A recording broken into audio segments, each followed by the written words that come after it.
Kasama natin mga kaibigan ang TUCP, ang kanilang tagapagsalita, si Ginoong Carlos Oñate. Sir Carlos, magandang umaga po.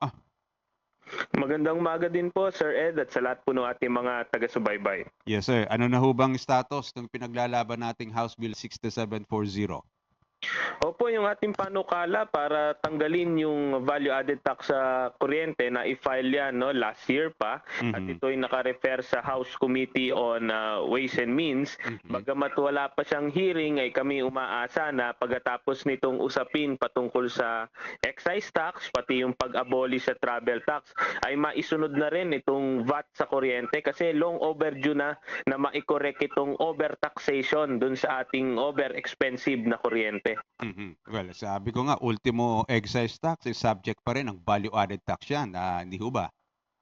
Tama po kayo, no? Doon naman po sa kuryente, tama yung sinasabi niyo kanina, yung mga nakaw na kable, lahat po yan sinachargean pa ng VAT. Yung systems loss, yung kuryenteng hindi natin ginamit, nagbabayad pa rin tayo ng buwis doon. Tama. At yung pag-unbundle ng EPIRA, di ba, may generation, transmission, distribution, lahat po yun may 12% VAT across the board.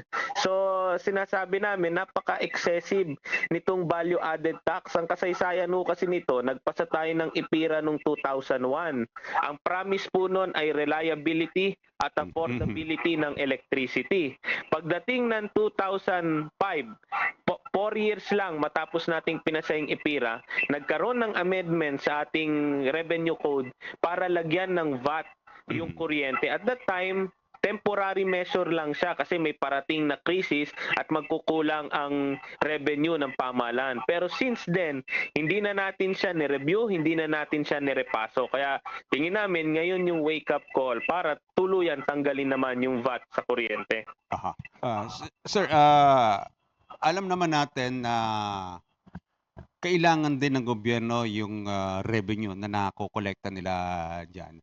Meron bang suhestyon ang TUCP kung saan naman po pwedeng i-recover yung mawawalang kita po sa pamahalaan? Opo, gumawa kami ng simulation, tinataya namin noong 2024 ang VAT na nakuha ng pamahalaan sa electricity ay nasa 150 billion. Batid namin napakalaki noon kung sakaling mawawala dahil sa aming panukala. Gayunman marami pong pamamaraan para mabawi 'yon. Unang-una yung better tax collection.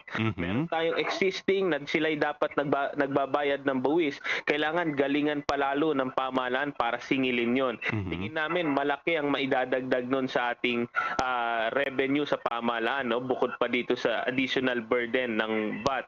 Pangalawa, ang benepisyo po nito sa ating mga kababayan ay napakalaki po. Doon sa aming cost-benefit analysis, far outweigh yung benepisyo ng mas mababang electricity bill doon sa ating mga kababayan. Kasi tumataas yung kanilang disposable income, yung kanilang take-home pay na may pambabayad nila sa kanilang mga pangangailangan. Unfortunately, isa ring realidad na lahat naman po ng bibilin ng ating mga kababayan, kung sakaling magkaroon sila ng dagdag take-home pay, lahat din ng mga produkto na yon, items na yon, lahat may VAT din eh. So ito po, parang babalik din, a portion of which babalik din sa pamahalaan at mas malaki yung benepisyong maibibigay niya sa taong bayan. By the way, linawin lang natin ang House Bill 6740 abolishing lamang ng VAT on electricity, hindi dito yung other goods and services, hindi kasama. Opo, bagamat naunawaan namin yung talagang reklamo dito sa value-added tax to the point na may mga nagsasabing regressive siya, hindi siya progressive. Tingin namin ang priority muna ay yung sa kuryente muna, ang tanggalin natin ng VAT bilang siya yung parang proof of concept na kaya palang gawin bago natin pag-aralan yung VAT sa lahat ng produkto. At dinadagdag din namin yung urgency kasi alam natin pag tumaas yung gasolina, lalo ngayon sa giyera sa Middle East, ang susunod na tataas na naman yung kuryente. Kasi gumagamit din yan ng liquefied natural gas, LNG, yung yung iba coal, so tataas din sisipa rin pataas yung presyo ng kuryente pagkatapos ng gasolina. Sa ngayon ho ba, sa inyong pagtaya, may suporta ba? May nakikita ba kayong suporta dito po sa panukalang ito? Bukod sa Kongreso, sa mga stakeholders, syempre sa negosyo, may suporta ho bang nakukuha ang hakbanging ito? Opo, alam nyo, doon sa ating mga kaibigan sa employers, yung mga naglalaki ang negosyo, bagamat madalas nyo kaming makitang nagtatalo sa sweldo o sa usapin ng endo, dito po kami, nagkaisa kami. Kaya yung TUCP, yung Philippine Chamber of Commerce, pati yung Employers Confederation of the Philippines, lahat po kami suportado itong panukalang batas na ito. Nag-issue rin kami ng joint statement together na sinusuporta namin ang pagpasa nito. Gayon din, labas naman sa House of Representatives, meron din tong counterpart sa Senado kay Senator Rodante Marcoleta naman, yung pagtanggal din ng VAT sa kuryente. Anyway, on the other issue, sir, pwede ba tayo? Since ang TUCP ay talagang para po ito sa mga manggagawa. Minumungkahi ngayon ang 4-day work week. Sa inyong hanay po ba, ano ho ba ang take ninyo sa 4-day work week scheme? Opo, especially sa private sector ay consistent naman kami sa sinasabi na yung 4-day work week o compressed work week ay hindi siya one size fits all. So hindi siya pwedeng gawing mandatory. Kailangan mag-usap muna si management at yung mga empleyado at magkaroon ng mutual agreement kung gustong mag-compress work week. Kung sakaling mag 4-day work week, pinapaalala lang namin na wala dapat kabawasan sa benepisyo at sweldo, yung tinatawag nating diminution. Alam natin, mas maraming mga manggagawa natin ng arawan ang sweldo. Sila yung nangangamba na mula 5-6 na araw, magtatrabaho sila na lamang ng 4 na araw. Kaya kailangan may malinaw na kasunduan doon na walang kabawasan sa kanyang benepisyo at sweldo.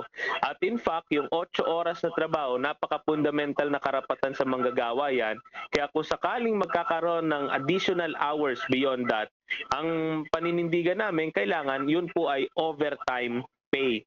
Ngunit hindi po ito mag-a-apply sa mga labor-intensive industries kagaya ng manufacturing at construction kasi hindi namin nire-recommenda yung 4-day work week kasi mas tumataas po yung kanilang chance sa maaksidente sa trabaho kung regular silang mag-overtime kagaya ng 10 oras kada araw.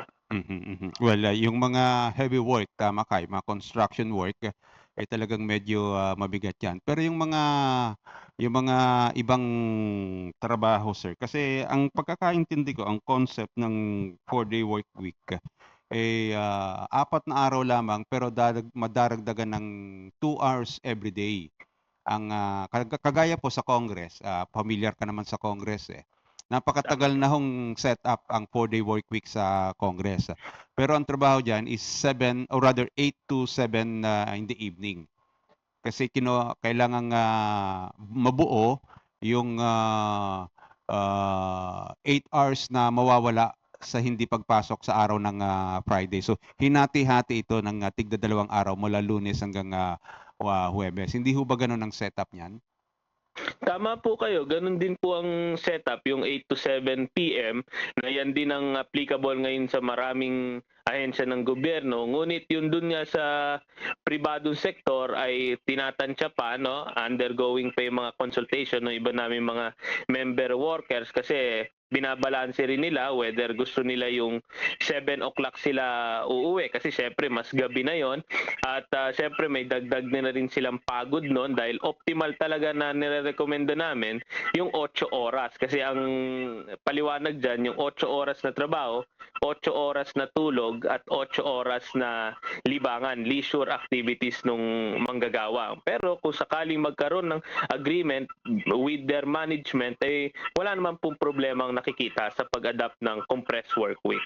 Kasi kung i-insist natin na ang additional hour outside 8 hours regular work ay i-overtime, ay baka marami ang pumalag dyan ng mga employers. Yun nga po ang nakikita sa mga ibang consultation ay lumalabas din yun.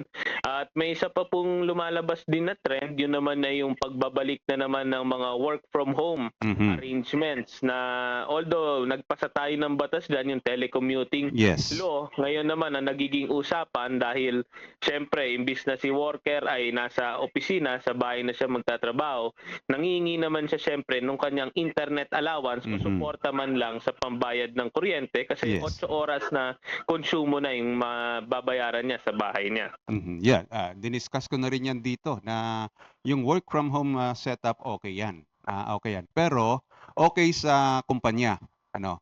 Pero pagdating doon sa empleyado, may added cost sa kanya, kuryente, internet, kung sa bahay niya gagawin yung, trabaho. Yun yung, ano dun na dapat din ay, i-compensate ng, kumpanya.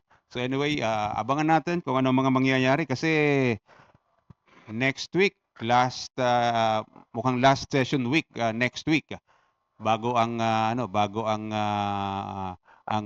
break para sa Semana Santa, sir, ano?